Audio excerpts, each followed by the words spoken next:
क्या आप बार बार एक्सेल के टूल सीखते हैं और कुछ दिनों बाद भूल जाते हैं? अक्सर ऐसा इसलिए होता है क्योंकि हम उन टूल्स की प्रैक्टिस नहीं करते। नमस्कार दोस्तों, आज की वीडियो थोड़ी अलग है। आज हम सिर्फ समझने पर नहीं बल्कि प्रैक्टिस पर ध्यान देंगे। पहले हम जल्दी से एक्सेल के अलग अलग फाइल टाइप्स और उनके यूजेस को समझेंगे और फिर साथ में मिलकर एक असाइनमेंट करेंगे। इसी तरह की प्रैक्टिस आपको कॉन्फिडेंस देगी। डिस्क्रिप्शन से प्रैक्टिस फाइल डाउनलोड करें और हम एक एक स्टेप साथ मिलकर करेंगे। वीडियो के अंत में मैं एक और प्रैक्टिस असाइनमेंट शेयर करूंगा ताकि आप वीडियो के बाद खुद से इंडिपेंडेंट प्रैक्टिस करके अपनी एक्सेल मास्टरी की जर्नी को आगे बढ़ा सकें। तो चलिए जल्दी से एक्सेल के अलग अलग फाइल टाइप्स को समझते हैं।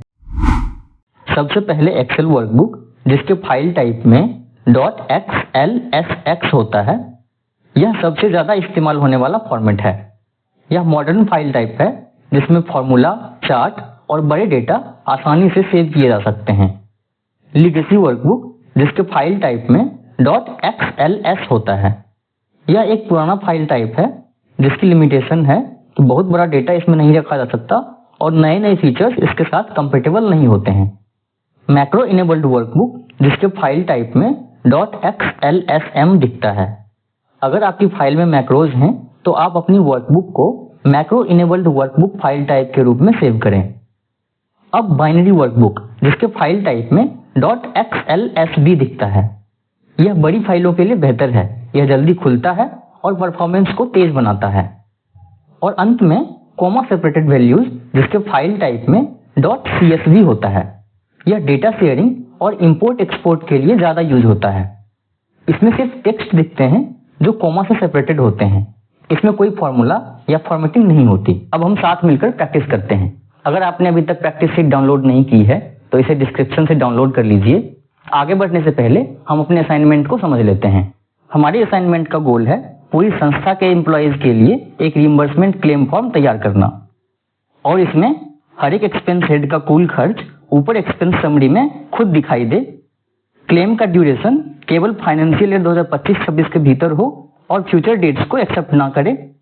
शीट को प्रोटेक्ट करें ताकि एम्प्लॉयज केवल रिलेवेंट सेक्शन में ही एंट्री कर सकें। एम्प्लॉयज क्लेम फॉर्म में नया खर्च जोड़ने के लिए इंसर्ट रोज का उपयोग कर सकें। इसमें होम, फॉर्मूलाज, डेटा वैलिडेशन और शीट प्रोटेक्शन का प्रभावी उपयोग दिखाएं। इसे हम 3 हिस्सों में करेंगे। सबसे पहले हम फॉर्म का बेसिक स्ट्रक्चर तैयार करेंगे, फिर वैलिडेशन और फॉर्मूलाज का यूज करके इसे फंक्शनल बनाएंगे और अंत में होम टैब और रिव्यू टैब का यूज करके हम इसे एक प्रोफेशनल टच देंगे और अपने फॉर्म को प्रोटेक्ट करेंगे। तो चलिए स्टेप बाय स्टेप इस असाइनमेंट को शुरू करते हैं। हमारे पास ये ब्लैंक सीट है और मैंने इसमें दूसरा सीट ऐड किया है जिसमें हमारे पास डेटा वैलिडेशन अप्लाई करने के लिए डिपार्टमेंट, एक्सपेंस हेड और ड्यूरेशन ऑलरेडी एडेड हैं। हम सबसे पहले अपनी रिक्वायरमेंट के हिसाब से एक बेसिक स्ट्रक्चर तैयार कर लेंगे। हेडिंग में इस फॉर्म का नाम डाल लेते हैं।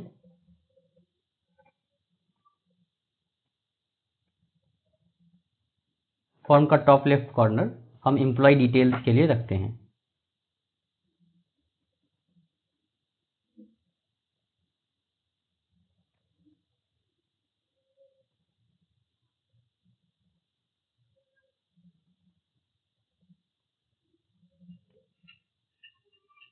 फॉर्म का टॉप राइट कॉर्नर हम एक्सपेंस समरी दिखाने के लिए यूज कर लेते हैं।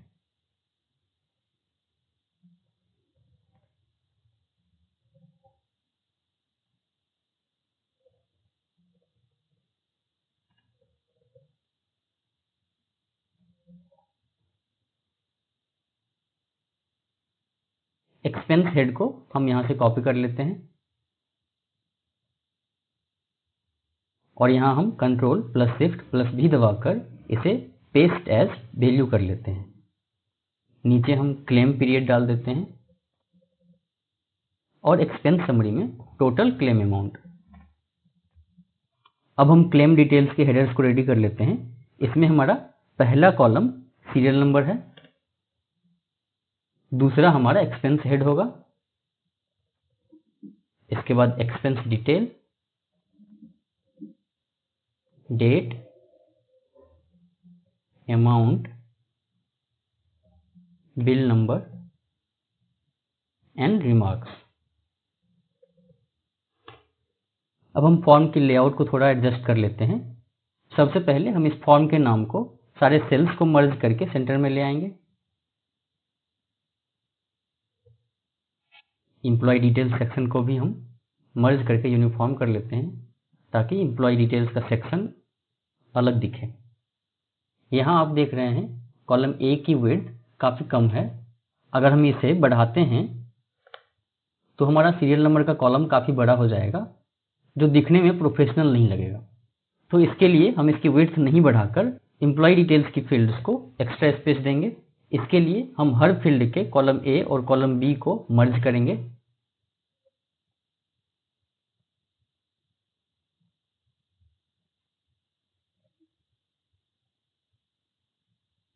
सेम प्रोसेस हम एक्सपेंस समरी के लिए भी रिपीट करेंगे।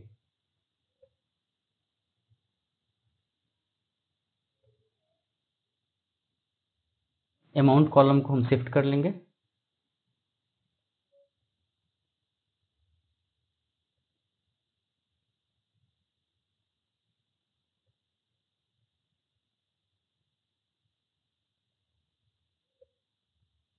अब हमारा एक बेसिक स्ट्रक्चर तैयार है। अब हम क्लेम डिटेल्स सेक्शन को प्रिपेयर कर लेते हैं। सबसे पहले हम एक्सपेंस हेड में ड्रॉप डाउन लिस्ट अप्लाई कर देते हैं। इसके लिए हम इसके सेल को सेलेक्ट कर लेते हैं और डेटा टैब में जाकर वैलिडेशन अप्लाई कर लेंगे। अलाउ में हम ड्रॉप डाउन देना चाहते हैं तो इसके लिए हम लिस्ट को सेलेक्ट करेंगे। हमने जो एक्सपेंस हेड की लिस्ट ऑलरेडी प्रिपेयर की है उसे यहाँ सोर्स में यूज कर लेंगे।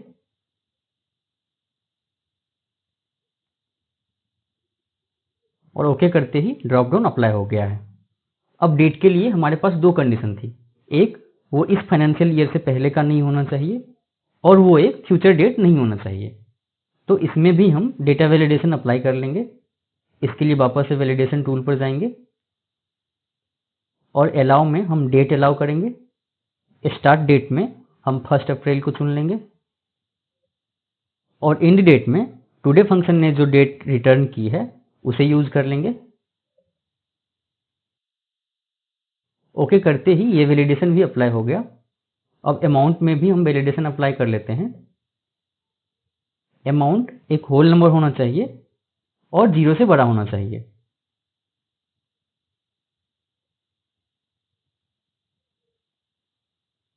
इसे हम करेंसी में कन्वर्ट कर देते हैं। एक्सपेंस समरी सेक्शन में भी अमाउंट को हम करेंसी के रूप में दिखा देते हैं।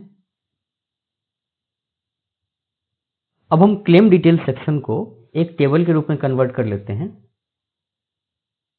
जब हम इसे एक टेबल के रूप में कन्वर्ट कर लेते हैं तो एम्प्लॉयज अपने हिसाब से इसमें रोज इंसर्ट करके इसे यूज कर पाएंगे और इसकी फॉर्मेटिंग अपने आप एक्सटेंड होते रहेगी। मेरे टेबल में हेडर्स हैं तो मैं इसे चेक कर लेता हूं। अब जैसे ही हम नई रो इंसर्ट करेंगे तो इसकी फॉर्मेटिंग अपने आप एक्सटेंड हो जाएगी। हमने एक्सपेंस हेड का ड्रॉप डाउन सिर्फ फर्स्ट रो में लगाया था, लेकिन अब ये सेकेंड रो में भी एक्सटेंड हो गई है। इसमें हम 10 रो इंसर्ट कर लेते हैं।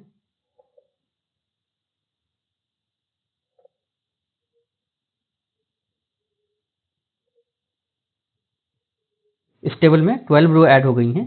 हम इसी के साथ कंटिन्यू करते हैं। अब हम एम्प्लॉय डिटेल्स में भी डिपार्टमेंट में ड्रॉप डाउन अप्लाई कर लेते हैं। इसके लिए डिपार्टमेंट के करस्पॉन्डिंग सेल को सेलेक्ट करेंगे और डेटा टैब में जाकर वैलिडेशन रूल अप्लाई करेंगे।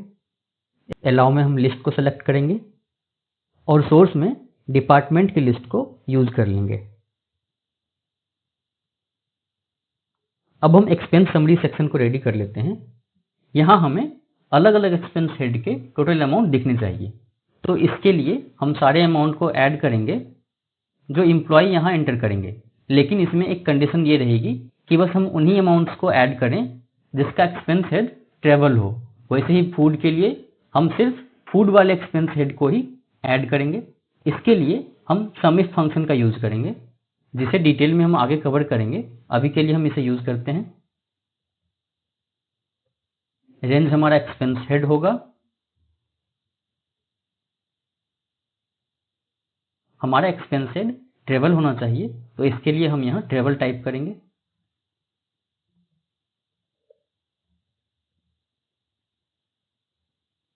अब हम जिस रेंज को सम करना चाहते हैं उसे सेलेक्ट कर लेंगे। हमारे केस में ये अमाउंट है, तो हम अमाउंट को सेलेक्ट कर लेंगे और इंटर दबाते ही ये फंक्शन अप्लाई हो गया है। इसे हम सारे हेड के लिए ड्रैग कर लेते हैं और एक एक करके सबके क्राइटेरिया को चेंज कर लेते हैं। फूड के लिए हमारा क्राइटेरिया फूड होना चाहिए, वैसे ही एकोमोडेशन के लिए एकोमोडेशन,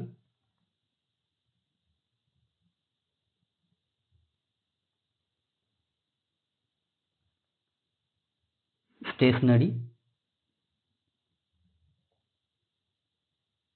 इंटरनेट एंड मिसलेनियस।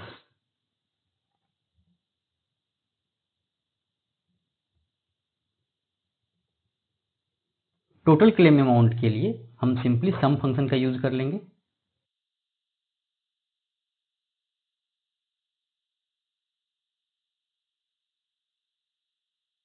अब आप यहाँ देख रहे होंगे कि जब हम यहाँ फंक्शन में रेंज को सेलेक्ट कर रहे हैं तो पूरा का पूरा कॉलम सेलेक्ट हो रहा है।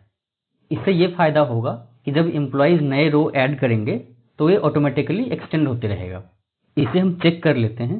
इसके लिए हम एक्सपेंस हेड में ट्रेवल सेलेक्ट कर लेते हैं, इसमें भी ट्रेवल, फूड, एकोमोडेशन, स्टेशनरी,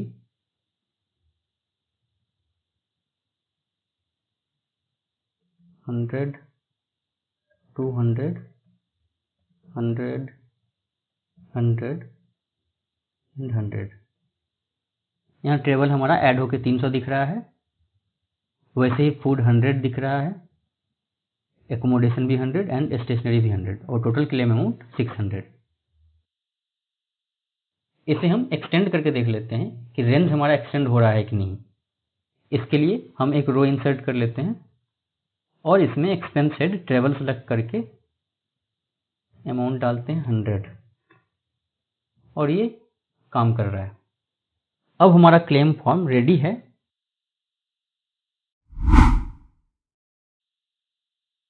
अब हम इसकी फॉर्मेटिंग कर लेंगे ताकि ये प्रोफेशनल दिखे। इसके लिए हम होम टैब का यूज करेंगे।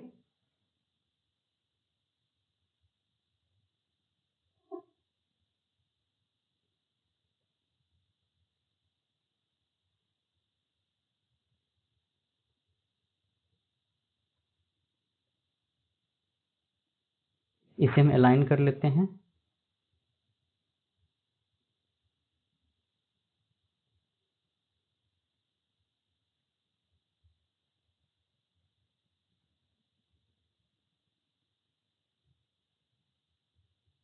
टेबल के फिल कलर को हम चेंज कर लेते हैं।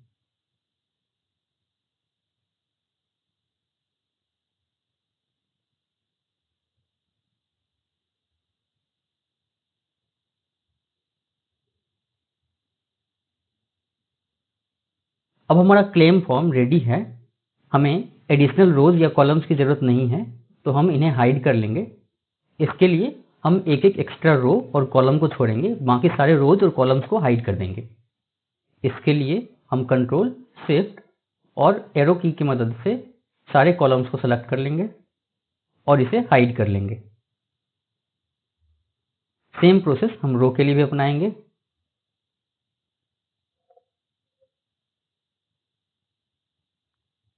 इसमें फिल कलर कर लेते हैं। अब हमारा क्लेम फॉर्म ऑलमोस्ट रेडी है। इसे हमें बस एम्प्लॉय के लिए यूजेबल बनाना है। इसके लिए हम सेंसिटिव सेक्शंस को प्रोटेक्ट कर लेंगे। सबसे पहले हम उन सेक्शंस को ऐड करेंगे जिसमें एम्प्लॉयज एंट्री करेंगे। इसके लिए हम अलाउ एडिट रेंजेस पर जाएंगे। न्यू में जाकर सबसे पहले एम्प्लॉय डिटेल्स वाले सेक्शन को ऐड कर लेंगे। रेफर्स टू सेल में हम सेल का रेफरेंस दे देंगे और इसमें हम कोई पासवर्ड नहीं लगाएंगे ताकि एम्प्लॉयज बिना पासवर्ड के इसमें एंट्री कर पाएं। ऐसे ही हम क्लेम डिटेल्स के टेबल को ऐड कर लेंगे।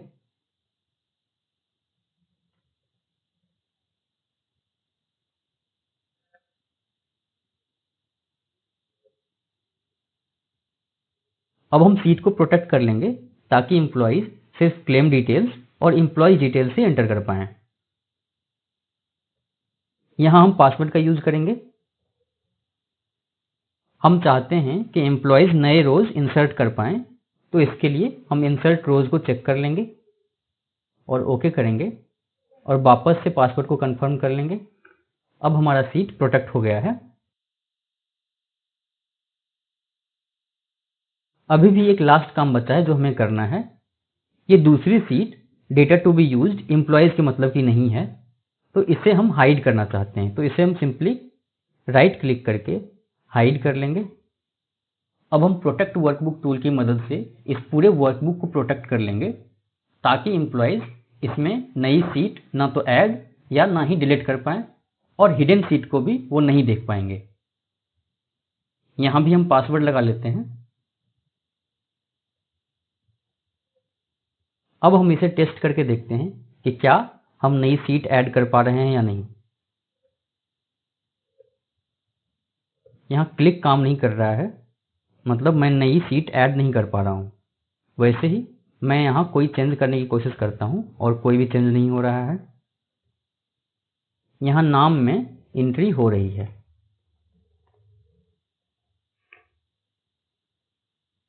अब फॉर्मूला चेक कर लेते हैं कि क्या फॉर्मूला सेफ है। फॉर्मूला सेफ है। तो दोस्तों, ये था हमारा पहला प्रैक्टिकल असाइनमेंट। अगर आपको 500 रुपये से ज्यादा वाली क्लेम अमाउंट को हाईलाइट करना हो तो आप एक्सेल के कौन से टूल का यूज करेंगे, कमेंट करके जरूर बताएं। आज हमने सीखा एक्सेल के अलग अलग फाइल टाइप्स और उनके यूज, होम, डेटा और रिव्यू टैब का यूज करके एक ready to use reimbursement form बनाना। अब आपकी बारी है। आप इसी तरह का रिइंबर्समेंट फॉर्म अपनी ऑर्गेनाइजेशन के लिए बनाकर देखिए। डिस्क्रिप्शन में आपको दूसरा असाइनमेंट भी मिल जाएगा, डाउनलोड कीजिए और खुद से करके देखिए। अगर कहीं अटक जाएं तो बिना झिझक कमेंट करें, मैं पर्सनली आपकी मदद करूंगा। अगर ये वीडियो यूजफुल लगा हो तो वीडियो को लाइक करें और चैनल को सब्सक्राइब करें। साथ ही अपने दोस्तों के साथ चैनल को शेयर करना ना भूलें। अगले वीडियो में हम इस सीरीज का दूसरा मॉड्यूल शुरू करेंगे जो और भी इंटरेस्टिंग होगा। तब तक याद रखिए, एक्सेल मास्टरी सिर्फ समझने से नहीं बल्कि प्रैक्टिस करने से आती है।